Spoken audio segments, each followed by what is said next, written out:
ब्रेकनंतर पुन्हा एकदा आपलं सगळ्यांचं स्वागत। न्यूज 18 प्रस्तुत मेगा ओपिनियन पोल या विशेष कार्यक्रमात आपलं सगळ्यांचं स्वागत। मंडळी, एक मेगा ओपिनियन पोल जो आहे तो आज आपण बघतोय न्यूज 18 लोकमतवरती, म्हणजे फक्त आणि फक्त न्यूज 18 लोकमतवर, म्हणजे 21 राज्यांमधला सर्वे 95% लोकसभा मतदारसंघ आणि त्यामध्ये 21 राज्यातील 1,08,780 मतदार ज्यांना आम्ही प्रश्न विचारलेत आणि ते वेगवेगळे प्रश्न आपण जाणून घेतोय। आता आपण तेच बघूया स्क्रीनवरती नेमके प्रश्न काय आहेत। पुढला प्रश्न,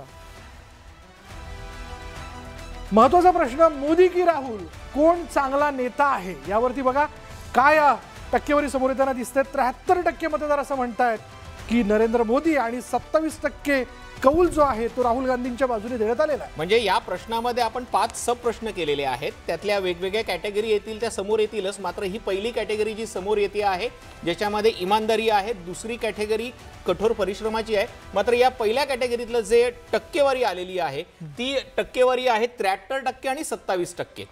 आनंदराव, हा प्रश्नच मुळात राहुलजींवर अन्याय आहे। कारण असं आहे की राहुलजी हे काँग्रेसचे अध्यक्ष राहिलेले आहेत, आज ते ज्येष्ठ नेते आहेत काँग्रेसचे, परंतु त्यांनी सरकारमध्ये काम केलेलं नाही।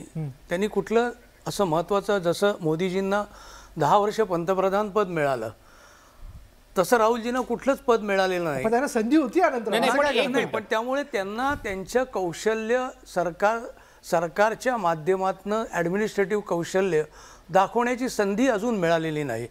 ती हा प्रश्न कधी विचारायला पाहिजे होता की 10 वर्ष समजा राहुलजी गांधी प्राईम मिनिस्टर राहिलेत आणि 10 वर्ष मोदीजी राहिलेत तर मी समजू शकतो। कदाचित या म्हणजे माझा प्रश्न तुम्हाला दुखू शकतो, तो इथपर्यंत तुम्हाला लागू शकतो कारण की तुम्ही सच्चे काँग्रेसी आहात। आतापर्यंत काँग्रेसच्या नेत्यांवरती झालेले भ्रष्टाचाराचे आरोप आपण पाहिलेले आहेत।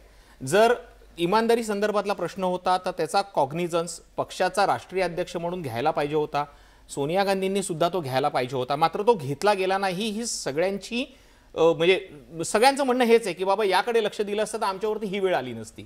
नाही, त्याच्यामध्ये आता उदाहरण देतो तुम्हाला, एकच उदाहरण देतो की 2G 3Gचा घोटाळा एवढा आरडाओरडा झाला, त्यावेळेला पक्षामध्ये अशीच रिॲक्शन होती की का नाही कारवाई केली।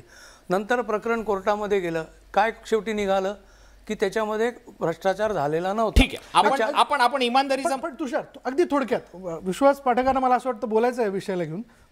पण माझं असं म्हणणं होतं की आपण पुढचे ज्या 5 सब कॅटेगरी होत्या, 4 सब कॅटेगरी होत्या, त्याच्यावरती जर झालं असतं तर त्यांना ओव्हरऑल कंपाईल करून बोलता आलं असतं। महत्वाचं आहे म्हणून बघा, आता लोकांनी बरोबर कल दिलेला आहे। इमानदारी म्हणजे काय की फक्त करप्शन हा विषय नाही आहे, यांना दिलेली जी जबाबदारी आहे ती इमानदारी निभवतात का?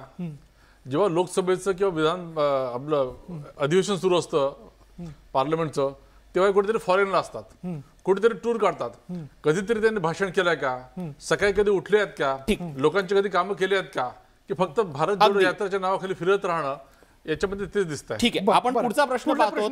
पुढचा प्रश्न आपल्या याच्यावरती आहे की इमानदारीच्या नंतर आहे कठोर परिश्रम करणारी व्यक्ती। काँग्रेसचा नेता कोणता नेता तुमचं भवितव्य उज्ज्वल बनवू शकतो असं तुम्हाला वाटतं? बघा, नरेंद्र मोदी 59%, राहुल गांधी 21%, ममता बॅनर्जी 9%, अरविंद केजरीवाल 9% आणि सांगू शकत नाही।